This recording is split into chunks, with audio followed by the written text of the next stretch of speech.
हो गया और वो आकाश में उड़ गया। आज का जो नौजवान है ये साइंसवादी है, ये हमारी भौतिकवादी और जो हमारी धार्मिक आध्यात्मिक बात को नहीं मानेगा। इसको तुम साइंस के द्वारा अध्यात्म को मनवाएगा तो मानेगा। जैसे मैं सूर्य को जल देख करके मैं हर बीमारी का इलाज कर देता हूँ। बताओ कैसे? कैसे बाबा? सूर्य उदय हो रहा है, ये जैसे सूर्य मान लो इसको जी, और मैं यहाँ खड़ा हूँ तो हम दोनों एक ही डिग्री पर हैं जी, सीधा। इसकी जो किरण आ रही है वो सीधी आएगी।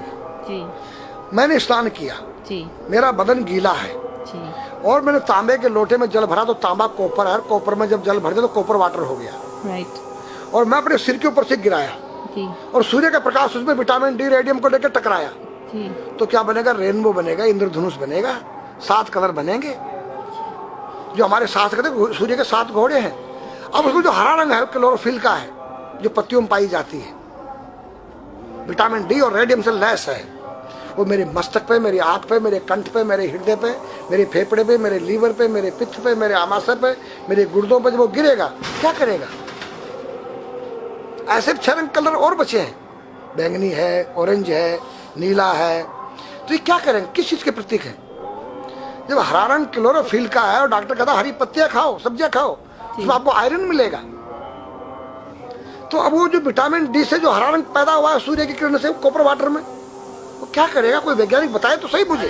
एक अमेरिका का चेला है, एक रूस का है, वो मेरे भक्त बने हुए हैं। हरिद्वार में क्या वो कोई जल दे रहा होगा सूर्य को, वो भी अपने ऐसे से फेंक रहा है, मैं बैठा देख रहा हूँ ये क्या कर रहा है। मैंने उसको बुलाया तो मैंने यही फार्मूला उसको समझाया। वो मेरा शिष्य बनेगा, बोला ओ ये तो साइंस। मस्तिष्क पर तिलक क्यों लगाते हो इस जगह पर? पहले लगता है पीला, फिर लगता है लाल, फिर लगता है सफेद। 3 कलर क्यों लगते हैं? काला क्यों नहीं लगता? चौराहे पे 3 बत्तियां हैं, जी देखा होगा। जी। लाल क्यों है? फॉर डेंजर स्टॉप, खतरा है, या डेंजर, खड़े हो जाओ, खतरा है। जी। पीला देखो, चलना नहीं है, हाँ, देखो रेडी रहो, देखो। और सफेद चल, सफेद तो हाँ, चावल लगा रखे ना मैंने सफेद, हाँ, वहाँ हरा है, वहाँ हरा है, रेडी टू गो। हरा गो है। नहीं सफेद, अगर युद्ध हो रहा है, गोलियां चल रही, सफेद झंडा लहरा दिया जाए, पीस, शांति का प्रतीक है। चावल ठंडा होता है। और हमारी यहाँ पर सुषुम्ना नाम की नाड़ी है जी। लाल कलर है कि तुम इस योग सहयोग में आके तुम बैठ सकते हो कि नहीं? ये माहौल तुम्हारे योग्य है या नहीं?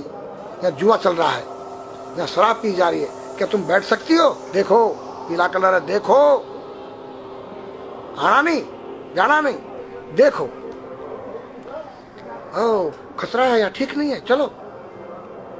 और सफेद शांति, जी।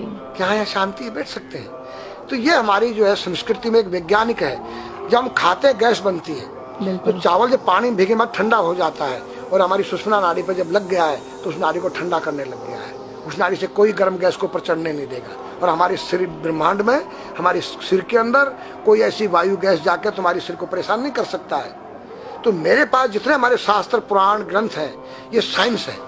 मैं साइंस के द्वारा इन वैज्ञानिकों को समझा सकता और रगड़ा सकता। कहा जाता है कि नागा बाबा जो हैं वो कुंभ मेले के बाद विलुप्त हो जाते हैं, ऐसा कुछ है क्या? ऐसा नहीं है। जैसे हम गंगोत्री धाम हिमालय में रहते हैं जी, वहाँ मुझे हिमालय पसंद आया। जी। क्यों? कि तुम गर्मी से बचने के लिए तुम्हारे रूम में एसी लगी है जी, ठंडा पानी पीने के लिए तुम्हारे पास कृत्रिम जो है फ्रिज लगा है जी, हवा लेने के लिए तुम्हारे को पंखे या कूलर जो है कृत्रिम लगे हैं। लेकिन भोलेनाथ बाबा ने मेरे लिए नेचुरल एसी लगा रखी है और नेचुरल फ्रिज लगाया है, नेचुरल पंखे लगे हैं। तो मैंने सब कुछ त्याग दिया। छाती में तो मैं कुछ लेके नहीं जा सकता हूँ, चाहे मेरे पास अरबों खरबों रुपया हो। जी। खाऊंगा मैं उतना ही जितनी मेरी पेट के अंदर भूख है। पढ़ना लिखना ये तो सहज चातुरी, काम धैन मन बस करन गगन चढ़न मुश्किल। काम धैन मतलब अपने वीर्य को कंट्रोल करना, अपने मन को कंट्रोल करना और अपने प्राण को ब्रह्मांड में यहाँ ले जाना। ये खोपड़ी क्या है? ब्रह्मांड है। उसको कहते हैं समाधि।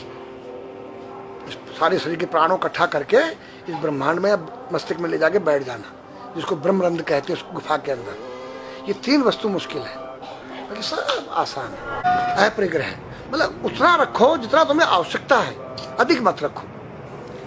अब तुम अष्टांग योग जो है पतंजलि लगा रहे हो और व्यापार बिजनेस चालू है, मेरी दूध को ले लो, टूथपेस्ट ले लो, अब मेरा आयुर्वेदिक अंडरवियर आ गया है। मैंने बोला वो कैसा है कि मैंने गंगा जल में जड़ी बूटे के रस में धागे भिगोए थे तब बनाया था। और मेरा दावा है कोई कितना योग कर ले कोई स्वस्थ नहीं रह सकता है, क्यों? खान पीन तुम्हारा केमिकल, वायु में तुम्हारा केमिकल, पानी में तुम्हारा केमिकल। अब जो तुम आरओ का पानी नहीं पी रहे हो, उसके पानी के गुण ही नष्ट हो गए सब। उत्तर को सिर करके सोना क्यों मना किया है साइंस ने? हमारे शास्त्र मना करते हैं। हम उत्तर को सिर करके सोएंगे, दक्षिण को पैर करके। हम जब उठेंगे तो हमारी दृष्टि कहाँ? दक्षिण की तरफ जाती है। दक्षिण में यम का वास होता है। और जब दक्षिण को सिर करके सोएंगे तो हमारा मुंह उत्तर को जाएगा। उत्तर हिमालय है, भगवान शिव का कैलाश है। साइंस कहता है कि पृथ्वी के उत्तर ध्रुव दक्षिण ध्रुव है। पृथ्वी कैसी है पता है? तेरा सिर, सेम तेरा चेहरा 23.5 डिग्री के अंश पर है। ये थोड़ी सी चुटिया नाप लेना अपनी प्रकार लेकर के। तुम भी नाप लेना, तुम भी नाप लेना, मैं भी नाप लूँ चाहे। ये थोड़ी सी चुटिया 90 पर नहीं है, ऐसे तिरछी झुकी हुई है। ये चुटिया, ये थोड़ी है 66.5 डिग्री कोण बनाती है। तो ये जो चुंबकीय मैग्नेट पावर है उत्तर से नॉर्थ से साउथ तक, हम जब सिर उत्तर की तरफ करेंगे तो ये नॉर्थ है, वो नॉर्थ है, नॉर्थ को नॉर्थ धक्का मारेगा तो तुम्हारे दिमाग में और तुम्हारे हार्ट में डिस्प्रोजन होगा और बैलेंस बिगाड़ेगा। इसलिए साइंस में कहता है कि उत्तर की ओर सिर मत करो, और हमारे शास्त्र भी कहते हैं कि उधर मत करो, नीचे उधर दक्षिण की तरफ यम का वास है, उनकी तरफ दृष्टि पड़ती उठते ही। मतलब एक कहने का फर्क है, एक चीज एक ही है। आज हमारे पास योग की विद्या थी, वो गायब हो चुकी है। अब तो जो थोड़ा सा कोई एक चूहा था, वो दुकान में गया, उसको एक हल्दी कंकर मिल गया, बोला हम पंसारी हो गया है। हल्दी मिल जाने से पंसारी बन गया। जो पीटी स्कूल में कभी किया होगा आप लोगों ने, पढ़ा होगा स्कूल में, हाँ जी। उसी को योग कह रहे हैं। योग क्या है? भगवान कृष्ण के पास था, उज्जैन गए थे संदीपनी ऋषि के पास सीखने के लिए। एक ही समय में 16,808 रावणों के साथ बात कर रहे हैं, अलग अलग रूप। योग से अनेक रूप बन सकते हैं। योग हनुमान जी के पास था। जब लंका में घुसे हैं तो मच्छर का रूप बनाया उन्होंने, मत्स्य के समान रूप धर कपि, मच्छर के समान। जब सीता के पास गए छोटे से बनकर, तो पूछा क्या तेरे जैसे ये सब? कि हाँ। फिर तो लंका पे विजय पाना असंभव है।